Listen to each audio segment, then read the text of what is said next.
if an offer's been received and what are the terms. And then, and that's when the 25 days or whatever will I become suppose. effective. I wonder if we could, well, I wish Daryl was here. Could we make a motion and pass a motion that says that regardless, we wouldn't. No, we don't want to. We don't want to do that. I just No, I would ask, We yeah. can wait. Yeah, And- okay. and let's- we get an offer. If there is some urgency, the buyer can inform us. And Yeah, And we can have a special I think meeting that's if it's appropriate. rated that important. okay. I will take care of that. Okay, Sorry thank you. for the confusion. Okay. I was hoping that. We have one more item at least. Well, under communications, yeah. Okay, so let's go on to item 8, communications. Okay, and I did put in the packet some communication from Martha Esch Olson from March 27th, and also the email we received about Advocates no longer supervising the tolling, and so she would be no longer representing the county on the Locke Management Association. So she has resigned. And I guess I'm just assuming we will inherit her county as to who might fill her shoes. It'll be very hard to fill. True. We can make more announcements. To order stuff.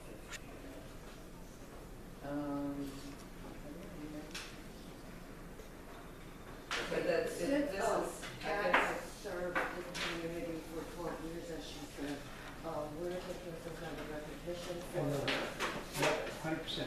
We could do that on May 9th at the event, or we could do it in a separate meeting of our respective boards. But if we're going to do it on May 9th, we have to work kind of quickly and get something ordered and designed. Okay. Does this have to be what? I don't think so, on no. the agenda, or because it's No, too late for No. next? there's no money. LMA board. expenditure. The LMA is not spending money for it, so we don't need to make it an item. We can pitch in. Okay. Ministerial, or, I'm sorry, administrative. yeah, Right. okay. If you want to formally Yeah, recognize her yeah. on one of these meetings, then we can agendize it. I mean, we were thinking either a framed certificate or an engraved plaque that we've done selected occasions for people that have given up their time and service to us. Yeah, I think everybody would like to see something Yeah, like that, and absolutely. maybe, are you, well, it sounds like you're willing to coordinate that? Not at all. Not at all. Great. Not at all. There we go. You There don't seem to be two different ideas of how to recognize her. I had offered to do the framed certificate, but Debbie thinks that a framed, engraved, personalized message would be more appropriate. So, it would probably be jointly from Locke Management Association and Locke Locke Foundation. Management, sure. So both of us. I also have a thought, possibly a key. Oh, okay. I She'll keep- throw it away. I keep Lock's the lock. Right. That's a big key. I think it should be a fire sprinkler head. Mounted on a little wooden base. Engraved on Lillian it. Hitchcock. So I'm not sure who wants to volunteer to spearhead this. Speaking of money, actually, I recall we did give one to Shirley Roberts several years ago when she stopped serving as Yes. and I thought we had not used any organization funds for it, but we chipped in. Yeah. That sounds right. Literally, the most expensive one is the engraved plaque, which is not more than $100. Well, I don't mind So the certificate is not more than $20. tackling this issue of finding a nice thank you for Miss Brazil. Cool. Oh, Miss cool. Brazil. I'll help. But I mean, I know it's difficult, but. I'll yeah. contribute if it's money outside of the LMA. I'll Yes, take it. me too. Okay, so, and you, We'll solve. Going to- Eileen's okay. really got her hands. Okay, so Jay and Brock are volunteer. Oh, Jay and Brock, excellent. Okay. Don't say anything else. Yeah. We're gonna put you on too. We need the text and, wordsmithing and all that. I had sent some ideas to Heine, I'll forward them to you. Right. Nothing's great. Well, we agree that the May 9th forum would have the most exposure and Yeah, it's I not think you're right. for- That would be meaningful. I just threw out the idea. As she is planning. I was trying to protect She's you coming, again yeah. and not give you I something know. else to worry about. Right. Okay, Number well, 758 thank you guys for to worry volunteering. about. Okay, All right. okay, this is all good. Any other communications that we need to discuss at this time? We could all read the packets first. Okay. We have item number 9, public comments. Is there anything that anybody from the public would like to mention to the board? George, step on up, please. Yes.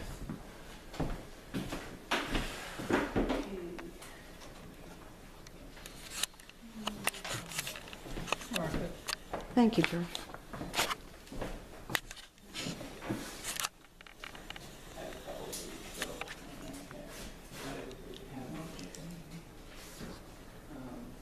Basically, I just wanted to give a brief summary of Locke Waterworks, what's been going on since we haven't really told the LMA and Oh, good. lots been happening. And I basically, I'm not gonna go over the whole thing, but this was a summary that Chad Colton gave me. He's the primary engineer on the whole project. And I probably put over 200 hours just into the latest thing that got us the funding. But just so you know, over 7 years, probably applied about 4 or 5 times for different programs. Sometimes just one program was over 100 hours. So this one took 200 hours. Yeah, go ahead. So there, I'm just very curious. So there's like grants and governmental incentives for water supply companies. You've applied for. Arsenic is your Yeah, well, yeah, let me bear in mind that up until recently, by recently I mean in the last, this actually started probably 8 years ago, where they changed the standard. So before that, in California, and still in other states, our water is, fine to drink.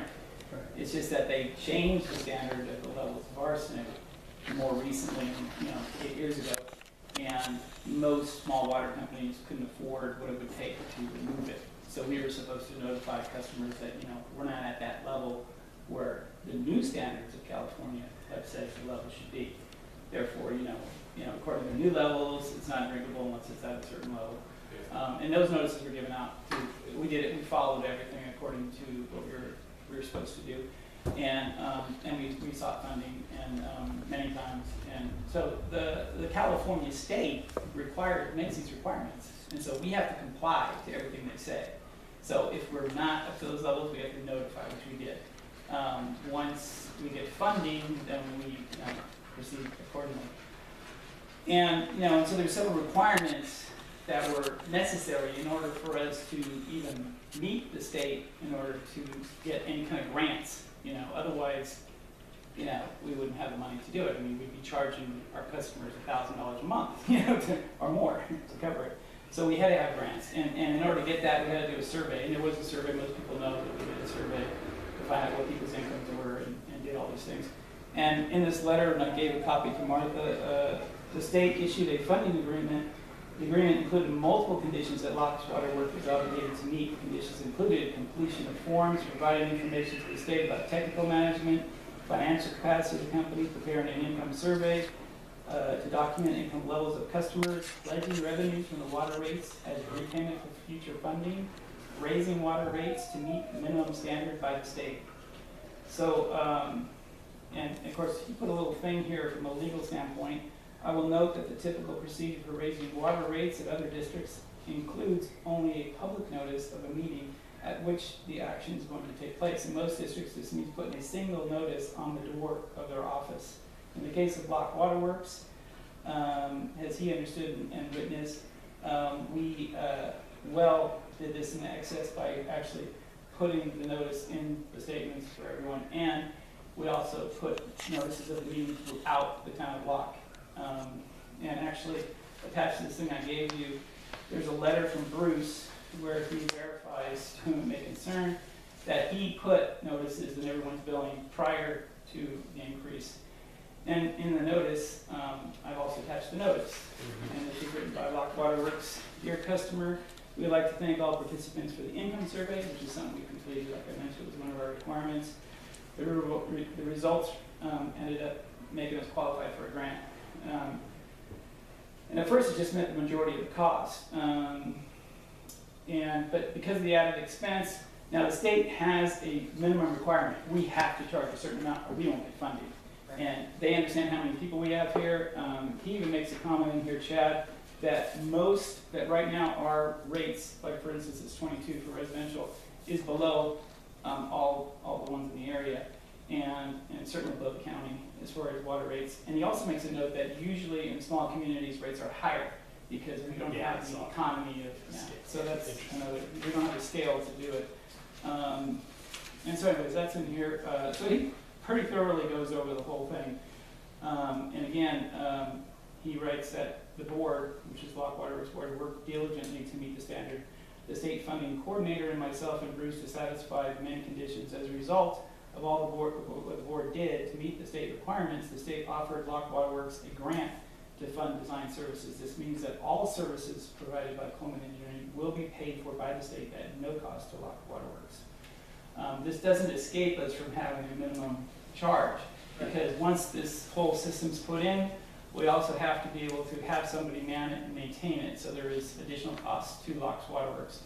It's also important to note that prior to our increase in fees, we didn't even have enough money to change our pump. And so the guy who changed our pump, we only were able to pay some money, and then he had to wait for the balance to be paid. That's the crippling position Locke Waterworks was in. And part of it's because not everybody was even then paying their bill. And we were able to, I diligently went and talked personally to people instead of installing places that could turn the water off, which is exactly what water companies do in cities. I think most of you know that. Yeah. I spoke to people personally, and we were able to get people to pay that weren't paying, and it did increase our funds, so we were able to pay for the water pump. And then right away the state said, you got to increase your fees or you're not going to be funded. And so we did it legally, we did it according to how we were supposed to do it. And so we did the notices here that went out, and all that sort of thing. It's also important to note that this took place 2 years ago, the increase. And in the 2 years following, we have never received a written thing questioning or asking for, specifics about what the state asked for, or who the agency was, or anything like that. So nobody mailed anything to us during those 2 years asking for that specifically. And now it's 2 years later. Okay, we are having some people now saying something about the rates being increased. Yes? George, just again, I'm fascinated by all the intricacies of running a water company. And so, hats off to you. How was your response to the income survey in town? I'm just curious. Did you get any responses? Oh, no, yeah, we did. Well, see, that's the whole thing. That was one of the conditions back 2 years ago that we had to complete in order for us to even get the funding. But people actually got the funding, yeah, and it was not easy. And that's why I asked. We almost didn't get funding because people weren't responding. Yeah, right. And I personally went to some of the ones that had responded and said, if we don't get your response, we may not even qualify for the funding. And people were kind enough to do it. Yeah. Personally, when I spoke to them, to understand it better and to respond. And when you talk about maintaining the ongoing personnel to maintain something, I'm assuming there has to be a little specialized filtration plant. Is that what you're saying? Well, there is, yeah. What system they choose, which is what this whole first study is, which is over $170,000 that's being spent right now. And you may have seen the thing out there occasionally that's testing the water. Yeah, the truck. Yeah, truck and stuff. So they test for these different chemicals. For different things, and they got to pick the right substrate and everything that will be used for the water to go through. And once that is picked out, then there's somebody who has to remove that and also maintain it and watch levels. And so we'll have to have a trained person that watches over our system. And, what happens if you have too much arsenic? Are there filtration systems? I'm just curious. Well, the last question. No, I mean that's what the whole thing does. Is that's everybody gets reports. I mean, we do reports monthly. We have somebody who tests our things. We get reports all the time. So they already kind of know where our range is on everything over the year. It's just that what they put in place will lower it below what the standard is, so we'll be. Thanks for entertaining my question. And we're only slightly above what I our want to invest supposed in to a be, water so company. that's just the way, Right. that's what new regulations do. But we're really happy about it. I mean, it was a long time coming. The grant, was that Yes. for, first the study, or to study the problem? Does that also include the remediation? No. This So is you're strictly saying the study. that the study was $170,000. $177,000. And that's, Just to look at the water. look at it and based on those testings, decide what system is going to be Is the best. applicable Yes. to- Now, and it's important to note that some people have gone ahead before us and put in systems that did not do it. Okay? And their water was still not up to par. So we're actually in a very good position because those systems have been looked at and said, gee, that didn't work. So try to understand that this, putting a new regulation on something, doesn't mean that everybody's gonna get it right away. Thank you. So, yeah, that's, so, I mean, there working seems on to it. be some Everybody is. foolishness that you make a regulation and everything changes automatically. It just doesn't I happen. think we need to So- take the time and Okay. get into public comments. But just if I can say one last quick thing. Communication. One last cue. Public Yeah, comments. public. Okay, I'd like to say one other thing. There's been people talking right now about people cutting back on water use. And there's public announcements that say, hey, a lot of people use about 160 gallons a day, try to get it down to 60. And when they talk about how that water is used, drinking is not even talked about. Why? Because the majority of water that's used is for washing dishes, for taking showers, for doing other things. And so even when they show you that, they don't talk about the 8 cups of water we're supposed to drink every day, which I don't always do. But the point is the majority of water that's used in that people use in their homes is for washing dishes, washing clothes, taking showers, and even flushing the toilet uses a certain number of gallons, which is more than you drink in a day. So I'm just saying that when people pay for the water, the majority of water is used for things like that the arsenic has no effect. Right, okay. That's just it. Well, thank you. I think it's valuable information and it's worth, letting you know. Okay, thank you, George. Very informative. Any other public comments? Martha, this is your chance. You had some comments earlier in the meeting. Comments. You have 3 minutes. I do not believe that 1, 2, 3, 4, 5, 6 members of a 13-member prescribed board is a quorum. It's funny, George just got like 6 or 7 minutes, but you're going to keep me down to 3 minutes, right? We've heard the same exact thing from you every meeting for the last 3 years. So, but go ahead. We'll give you 4 minutes. How about that? Out of fairness. That's to you. generous to you, of you. Thank you. I don't know what it would take for you to believe that the county council, I guess you know more than the lawyers that work for the county of Sacramento. Am I to understand that? No, I'm just reading what you have printed at the bottom of your agenda in fine print, and the first line of it says, the Locke Management Board of Directors shall have 13 directors. And if you read in your bylaws, the second paragraph regarding Board of Directors, it describes that any seat that goes vacant on your 13-member board for more than 120 days, which is a 4-month period, shall the Sacramento County Board of Supervisors, which is the parent group of the parenting entity for the Locke Management Association, shall have the right, is the wording, to appoint people to those vacant seats. Now, you've had several seats that have been vacant for well over 120 days. I have gone before the Board of Supervisors at their public meetings, and I've asked them, have you ever been apprised that there are many vacant seats on the Locke Management Association board, and that they are hosting action votes with, at times, you've only had 4 directors present for some of your meetings, and you've called that a quorum?